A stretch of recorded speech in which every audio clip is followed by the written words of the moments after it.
Municipal ఎన్నికల్లో బుజ్జగింపులు బెదిరింపుల పర్వం నడుస్తోంది. రెబల్స్ ను నయానో భయానో పోటీ నుంచి విరమించేందుకు ప్రయత్నాలు చేస్తున్నారు నేతలు, అభ్యర్థులు.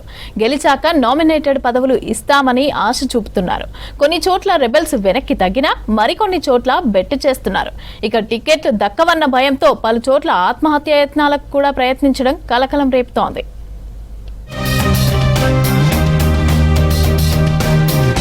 మున్సిపల్ ఎన్నికల్లో బుజ్జగింపుల పర్వం నడుస్తోంది. రెబల్స్ ను పోటీ నుంచి తప్పించేందుకు అభ్యర్థులు, నేతలు సామదాన భేద దండోపాయాలు ప్రయోగిస్తున్నారు. నామినేషన్ల విత్డ్రాకు మధ్యాహ్నం 3 గంటల వరకే టైం ఉంది. దీంతో 3 ప్రధాన పార్టీల్లోని ముఖ్య నేతలంతా రంగంలోకి దిగారు. అసంతృప్తులను నయానో భయానో దారికి తెచ్చుకుంటున్నారు.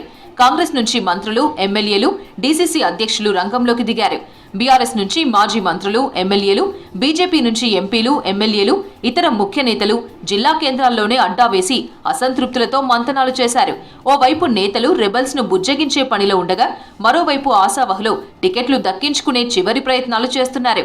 ఇక కొందరేమో బ్లాక్మెయిలింగ్ కు దిగుతుండగా, ఇంకొందరు ఏకంగా సూసైడ్ అటెంప్టులకు పాల్పడుతున్నారు. టికెట్ల కోసం జగిత్యాల, సూర్యాపేటలో కాంగ్రెస్ కార్యకర్తలు ఒంటిపై డీజిల్, పెట్రోల్ పోసుకుని నిప్పంటించుకునే ప్రయత్నం చేయడంతో కలకలం రేగింది. పంచాయతీ ఎన్నికల్లో రెబల్స్ బెడదతో ప్రధాన పార్టీలకు, ముఖ్యంగా కాంగ్రెస్ కు నష్టం జరిగింది.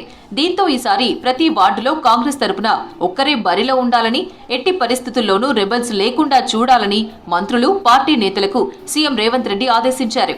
మరోవైపు పార్టీ గుర్తులపై జరుగుతున్న ఎన్నికలు కావడంతో అన్ని పార్టీలు మున్సిపల్స్ ను ప్రతిష్టాత్మకంగా తీసుకుంటున్నాయి. రాష్ట్రంలో 7 కార్పొరేషన్లలో 414 డివిజన్లు, 116 మున్సిపాలిటీల్లో 2582 వార్డులకు ఎన్నికలు జరుగుతున్నాయి.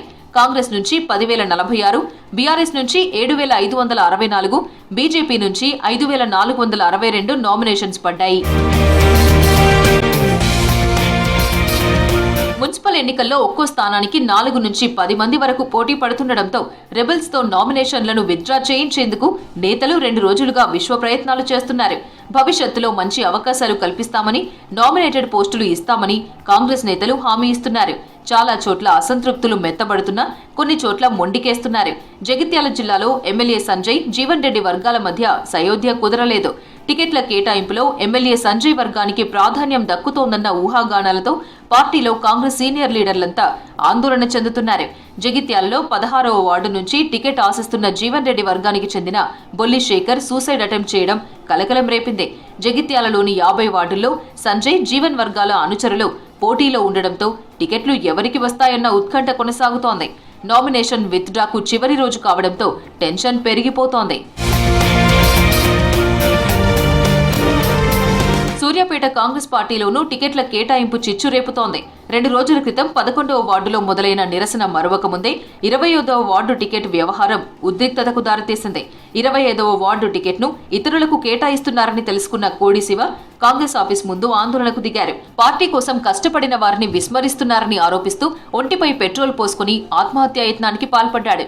దీంతో అక్కడ ఉన్నవారు శివను అడ్డుకుని పెట్రోల్ బాటిల్ను లాక్కోవడంతో ప్రమాదం తప్పింది. మున్సిపాలిటీల్లో నిరసనలు పెరగడంతో కాంగ్రెస్ శ్రేణుల్లో ఆందోళన నెలకొంది. పారాషూట్ నేతలకు, అనర్హులకు టికెట్ ఇస్తే ఊరుకోబోమని హెచ్చరిస్తున్నారు.